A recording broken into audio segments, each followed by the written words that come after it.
up, y'all? It's your girl Sakina, and I'm back with another review. This is my review for Belle Collective, and I got a call, so I have to start over. Be right back. Okay, I'm back. What's up, y'all? It's your girl Sakina, and I'm back with another review. This is my review for Belle Collective. This is season 2, episode 9. This is actually the season finale. But before we get into this episode, I do want to remind y'all to be sure to check us out tomorrow night on the Whether You Like It or Not panel. It will be hosted by Really BTV at 9:15 Eastern Standard Time. We will be discussing this episode of Belle Collective as well as the third part of the Real Housewives of Real Housewives of Reunion. Real Housewives of Atlanta reunion. So, yes, be sure to check us out tonight. Not tonight. Oh my gosh. Why can't I say? Tomorrow at 9:15 Eastern Standard Time. Set your reminders, okay? Y'all, I'm tired, and I said this in my Ready to Love review, so that's probably why I'm messing up the words a little bit. But whatever. You know, we're going to push through. We're going to get through this. So let's go ahead and get into this review. It picks up where it left off last week with Tamara storming out of Marie and Essie's event because Tasha showed up. Tamara's whole thing is she doesn't want to give Tasha any energy because at the end of the day, she's going home to Damon. Girl, please. Okay, you going home to him, but what? What does that mean? That don't guarantee anything. I just can't stand this type of BS. So, Akeisha is like, despite whatever me and Tamara are going through, we have our issues. If we are a part of a collective, she's a part of it too. So she wants to make sure that Tamara is okay. And Tasha is like, but why are you directing this energy towards me?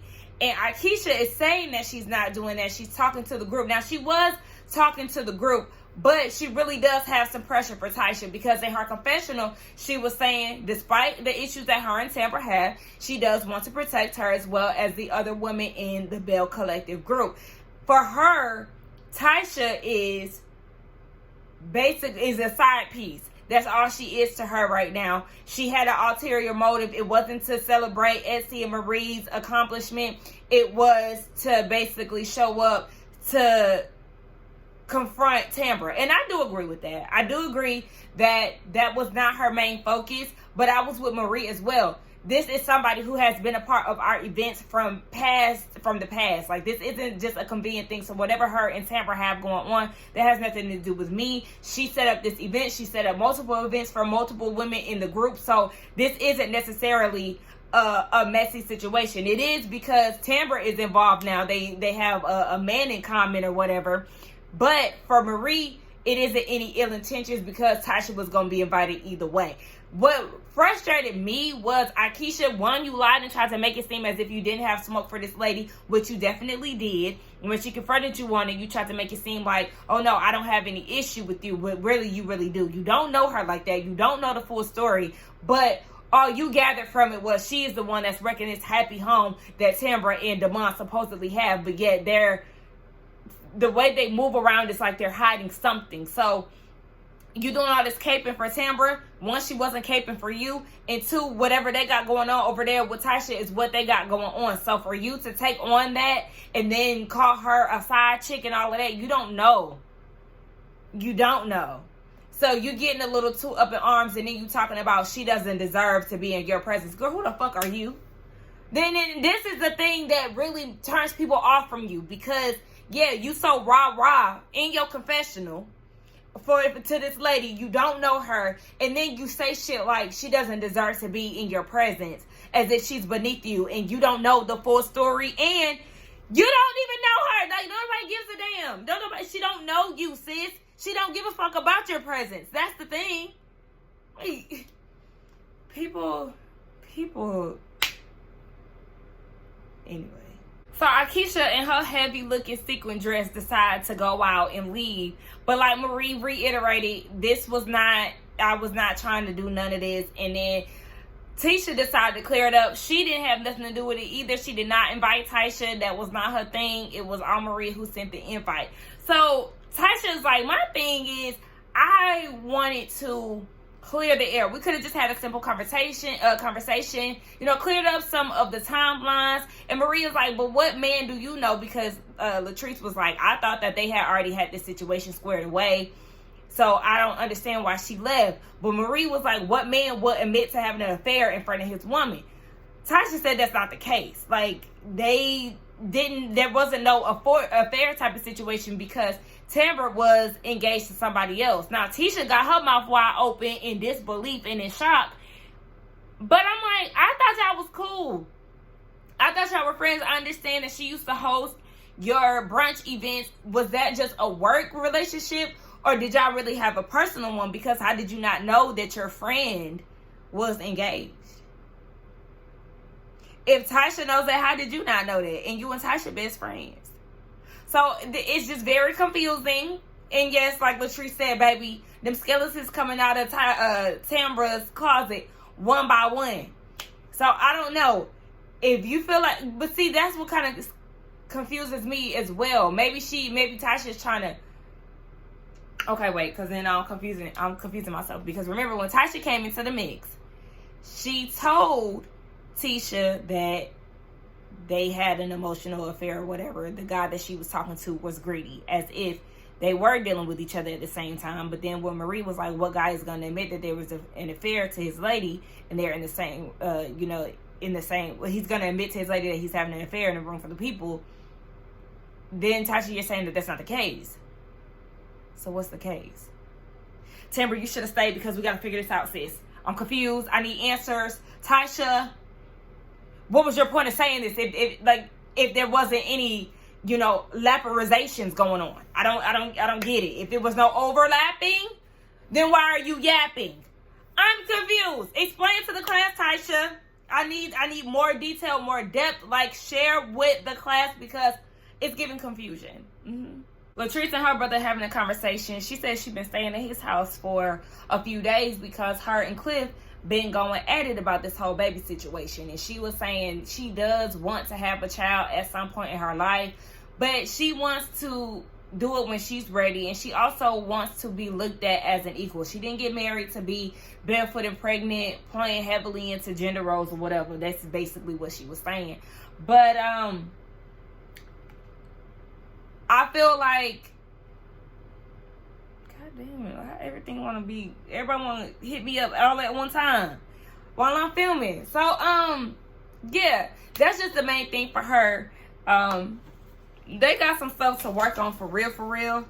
I just feel like, one, stop calling him daddy. Like, that was really getting on my nerves. She was saying that in her confessional. She said she's ready to go back home, but she really just don't want to if he's not going to basically respect what she's saying.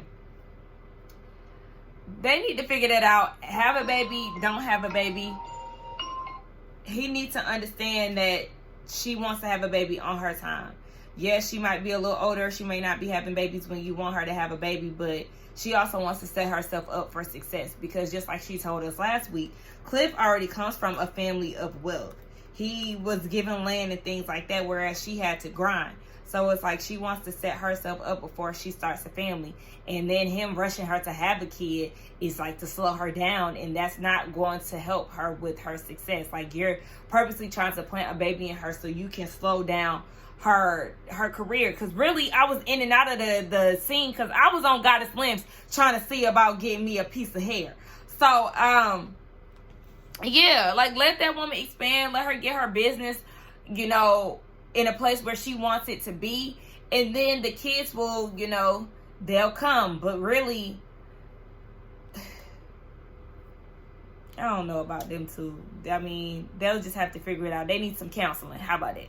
Okay, so we get down to Akeisha's Fair Street stakeholder. Okay, it was one of those, her event for Fair Street, her vision for Fair Street, and she invited all the girls. And she threw a little shade because she was panicking a little bit because she didn't see Tisha's menu list out or whatever. She said, but she gonna make sure, even though she can't find a menu for Tisha, she gonna make sure that she gets what she wants, and that, most importantly, her plate is clean. Now, Tisha walks in and she's looking around. She's like, okay. Definitely giving brunch. It's giving Tisha, and she's feeling some type of way about it. But she said, you know what?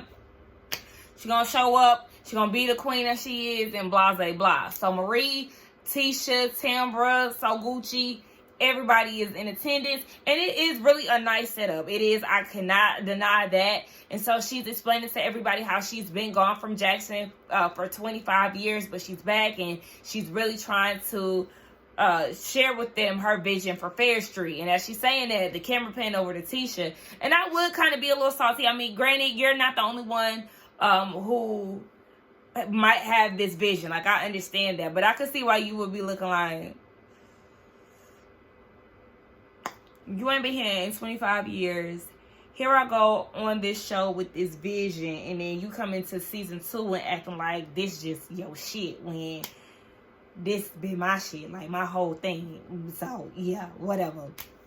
She goes into a presentation. Akeisha, that's what I'm talking about. She goes into a presentation showing all the women in attendance what their businesses would look like on Fair Street. You know, just trying to create the picture for them to get excited about the vision that she has.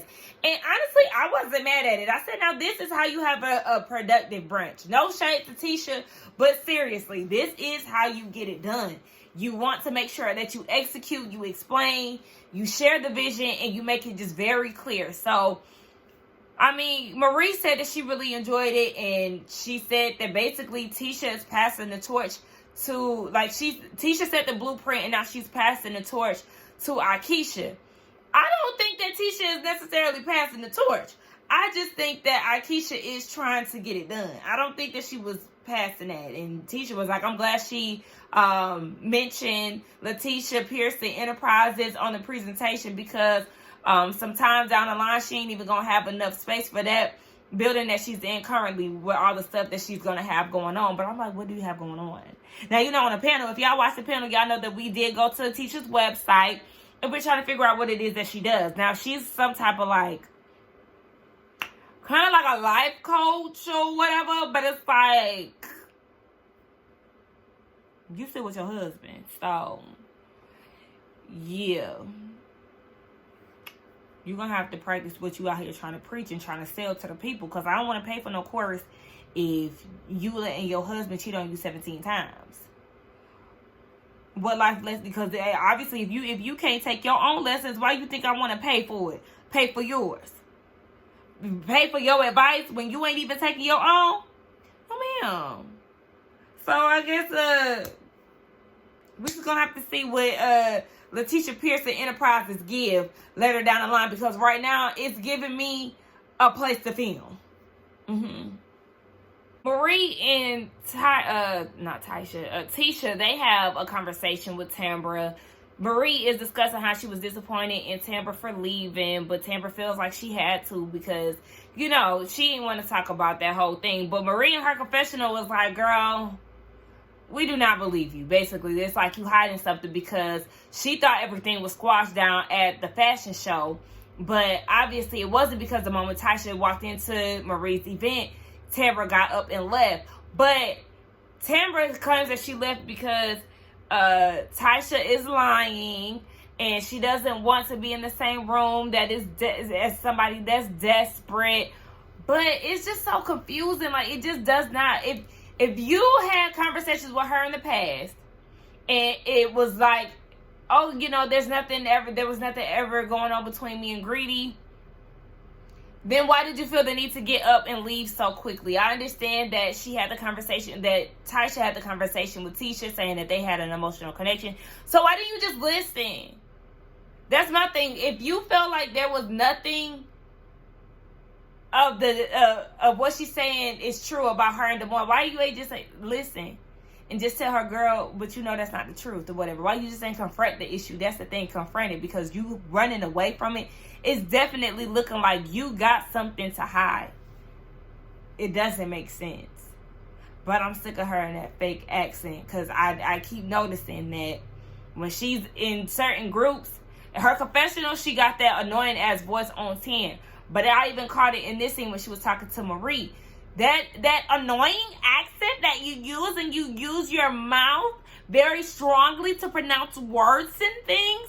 It's not around when you're talking in certain settings. I'm peeping that. I just need her to get rid of that shit and be her real self. Because, girl, you giving real fake and phony. and we starting to see you for your works. And then I want to bring this up because Marie got me when she said, even though Keisha left my event, I'm going to show up and basically show her, you know, how you do it in so many words. But I was like, but you be leaving events and be making scenes at events and stuff like that. So you can't get too mad at Keisha for leaving early at your event, because you're known to show out at an event 2, 3, 4, 5, or 6. So, girl, we see Tisha, Marie, and Essie all get together and they go out to help Marie find her mama, Luna. Her mama been gone for 2 weeks. She knows she at the trap house, so they go down there and they find her in her old neighborhood where Marie was raised and her mother was raised in.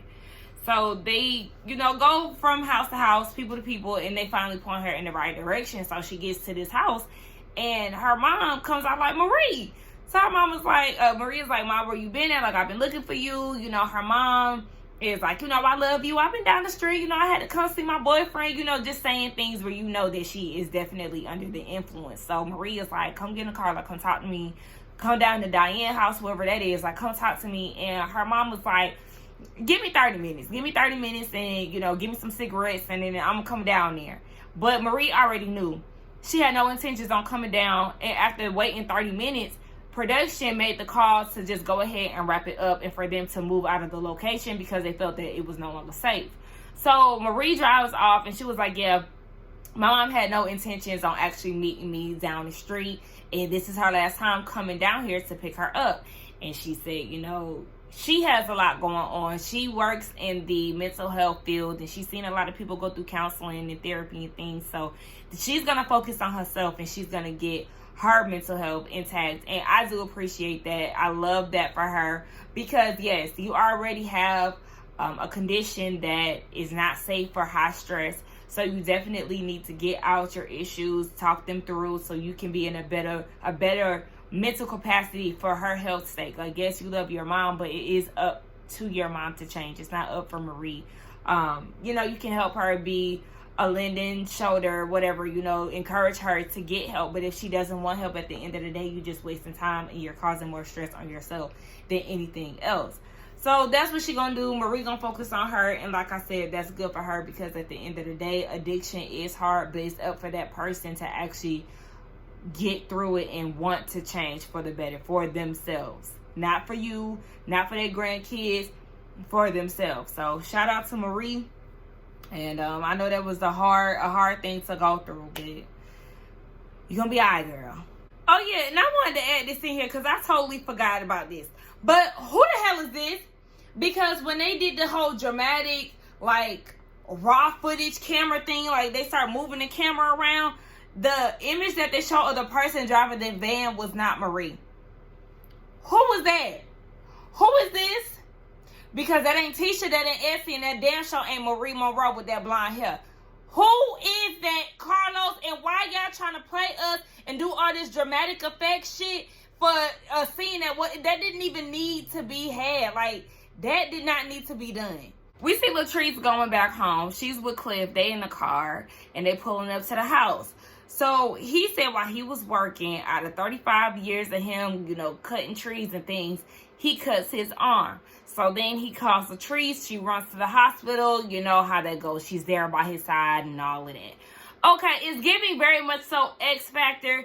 You hurt yourself to make me stay. This is crazy. Because she been going at her brother's house for a week. Child, okay. I mean, I don't think he did it on purpose, but that's just what it reminded me of. So they start talking about, you know, their relationship, and it's just more of the same, okay? They have bad communication. Just go to the therapy. Figure it out. Because I'm tired of talking about it at this point. She's nervous because she hasn't taken a pregnancy test because her period still hasn't come. She finally decides to take it, and it's negative, okay? She's not having a baby, but according to Cliff, she will be pregnant by next year. So she don't look too excited about that. But y'all just figure that out. Because at this point, next year, I don't want to hear about Zaddy being controlling. Zaddy wanting you to settle down and having a baby. Y'all gonna have to do something to improve y'all relationship, okay? Therapy, please. Tisha and Glenn, they have a counseling session down at Tisha Pearson Enterprises. And is it me or was I the only one who felt some type of way when Glenn is telling the counselor where to sit and telling Tisha where to sit in her shit? This her business. This her place of business. And you trying to dictate what people sit. You can sit right here, Tisha, and Mr. Counselor, man, you can have a seat right there. And here she go. Okay, wait. No, nigga, this my shit. You can have a seat, and sir, you can sit right here, Mr. Counselor. I run this shit. Don't try to be in my place of business and telling people where to sit and where to go. Like, I did not like that at all. That really just grind my gears. Like, no, ma'am, you will have to leave immediately after that. You know what? This not gonna work. You trying to run my business. You trying to run me in my business. Baby, we not doing that. We not doing that here. Anywho, they have a sit down and the man is like, what brought y'all here? She's saying him recognizing his fault and him wanting to fight for his family. And she said the thing is, you know, he's recognizing these things, but the moment he get back she get back in his bed, then he think that that's a pass for him to go run the streets again. So then he says, you know, him doing the solo sessions made him realize a lot of things that he doesn't like, and he hurts more than her because he's the one that has inflicted this pain on his family. Blase, blase, blah. If that's the case, if you realize that you're the one inflicting the pain and you hurt more than she does, you wouldn't keep doing it. You got 17 strikes. And we using this number loosely. We just going off of what Tisha said. But you got supposedly 17 strikes.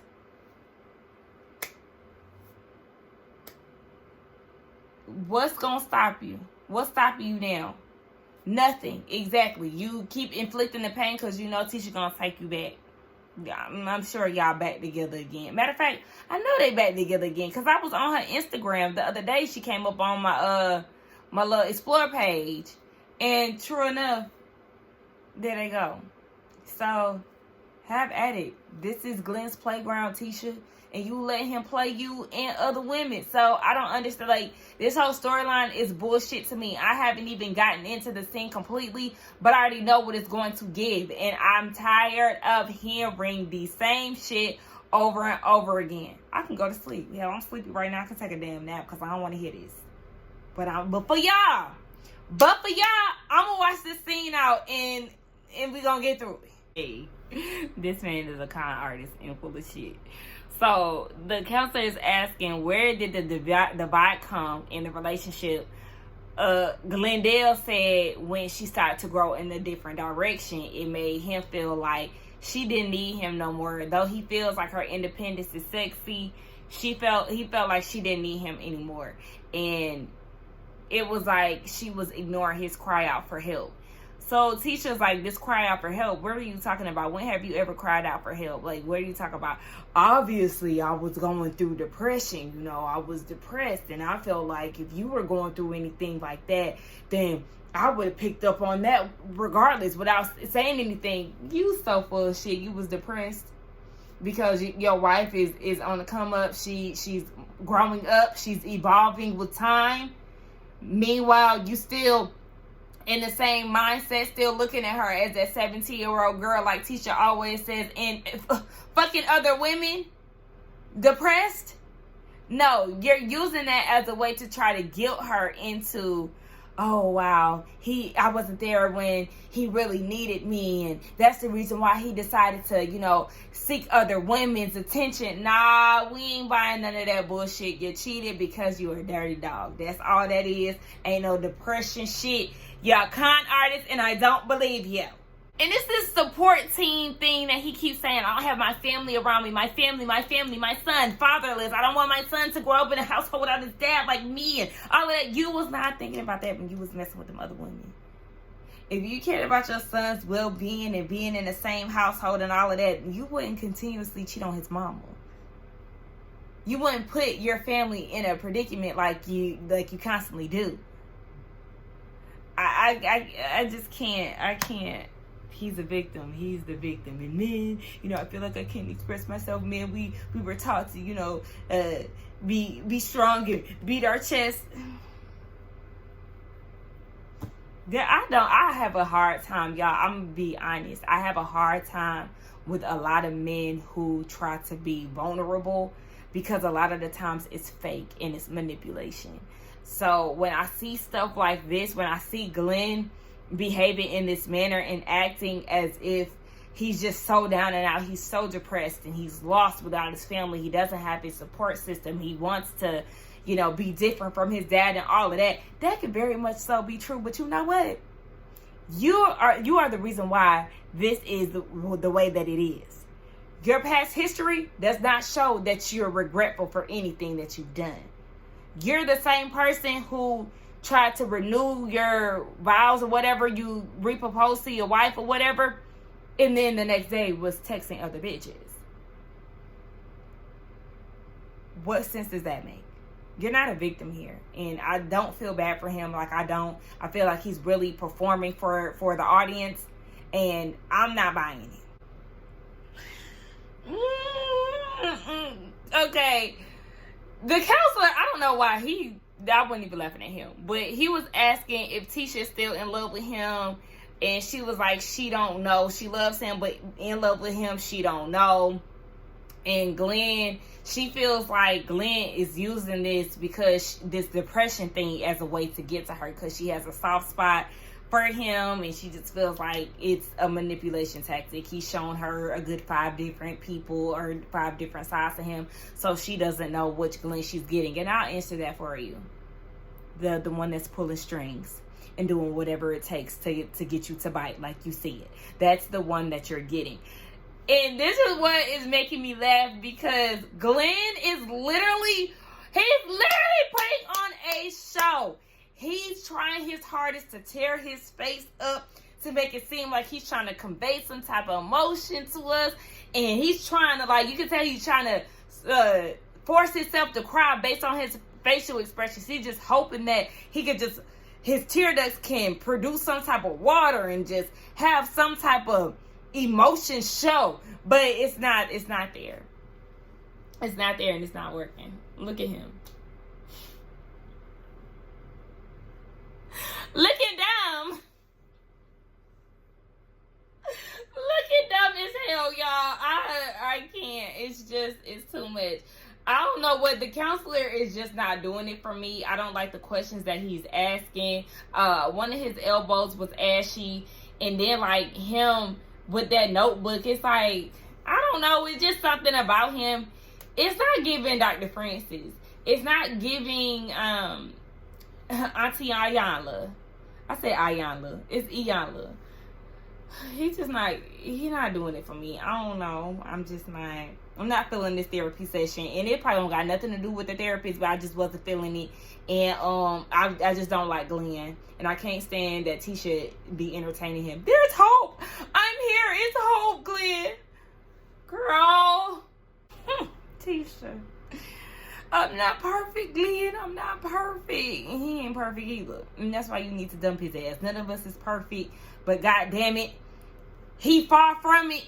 And yeah, I just can't. Because she talk about she teach other girls to be their better selves, and she's just becoming a better version of her. And it's just like Glenn trying to break up his voice.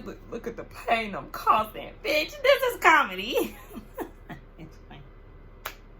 Look at the tears I'm causing, man. Like, for real. Dope. Man, look at those tears I'm causing, man. For real. Nigga, please. Get away from us with this, y'all. I had to turn my heater off just so y'all can hear it. He was really trying to cry. This shit is too much for me. I think that he's going to work out with Glenn this time, because there's definitely something for him to prove. I'll never remove myself from the house.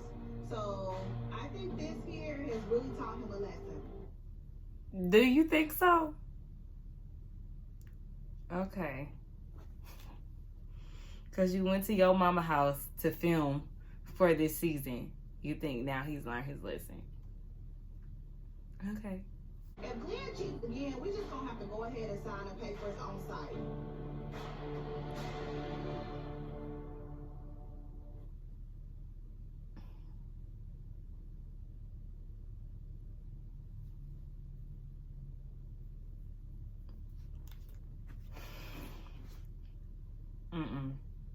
So I guess we're wrapping up the season. So we see Marie Monroe and her big booty talking to her brother, talking about how, you know, her mom and her issues is what inspired her to open up 5 opiate methadone clinics, okay?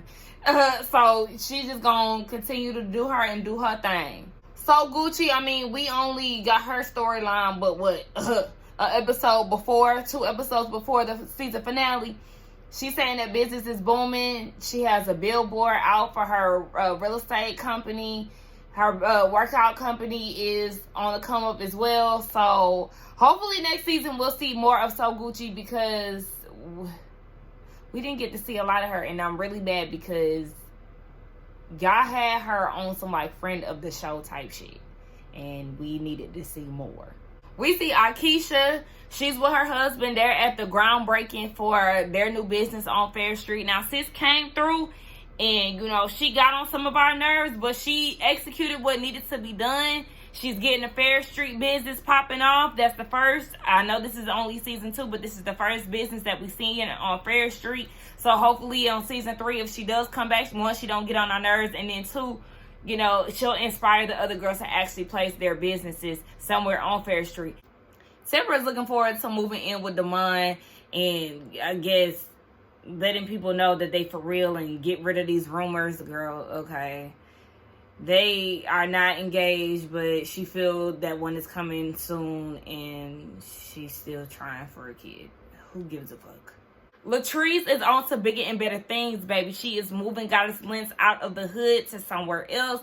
I mean, listen, I have no problem with your business being in the hood as long as the business is doing what it needs to do. But her friends seem very excited, baby. He said no more shootouts, no more homeless people. I'm just excited to see what Goddess Lens has next, because I really do like Latrice's storyline as far as her business, because sis came out the gate swinging, and I love that for her.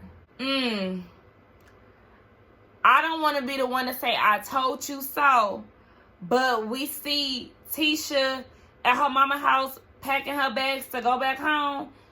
She went back home with high hopes that Glendale was going to do her right, only to learn that he's still texting other women.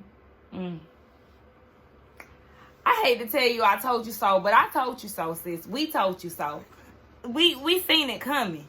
But if that's what you want to waste your good years on, sis, have at it. Did you sign them papers? I bet she didn't, because like I said, he's still on her Instagram. So you ain't signed them papers. You all bark, no bites. And just let that man cheat in peace, sis. That's it. Like, Tisha, I like you, but when it comes down to your husband, I don't. Because he keep playing you for a fool and you keep letting him. So let him cheat in peace and be done. We don't want this to be our storyline next year. I don't want this to be your storyline. I say y'all, my mistake. I don't want this to be your storyline, because this is the problem with Belle Collective. The fact that they even have the men in the intro. Like I said, it's like Love and Marriage Huntsville, but this is Love and Marriage Jackson. And that's not what we're here to see. We're here to see the Belle Collective. Not their husbands. We focus on the women and their businesses and their boss moves. Yes, they're married. That's going to be a part of the storyline. But that's not what we're here for. So, Tisha, do better. I could say that, but I don't know if she's going to do it. Because, like I said, I don't think she signed them papers. That man's still on her Instagram. So, anyway, I'm wasting my time, wasting my advice, and wasting my breath. Let's get down in the comments to talk. I think that was it. Hold on, wait. Let me see. Because I think that was it. I'm not too sure. I was getting ready to wrap it up. But she just found that Glenn is back to texting. Yup, that was it. Anyway, let's get down in the comments and talk. Again, be sure to check us out on the Whether You Like It or Not panel tomorrow at 9:15 Eastern Standard Time. We will be discussing this episode. Why it seems like I always mix up my words at the end and at the top of the review. Girl, whatever. Let's get down in the comments to talk. Don't forget to like, comment, and subscribe to my channel. And I will see y'all in the next one. Bye.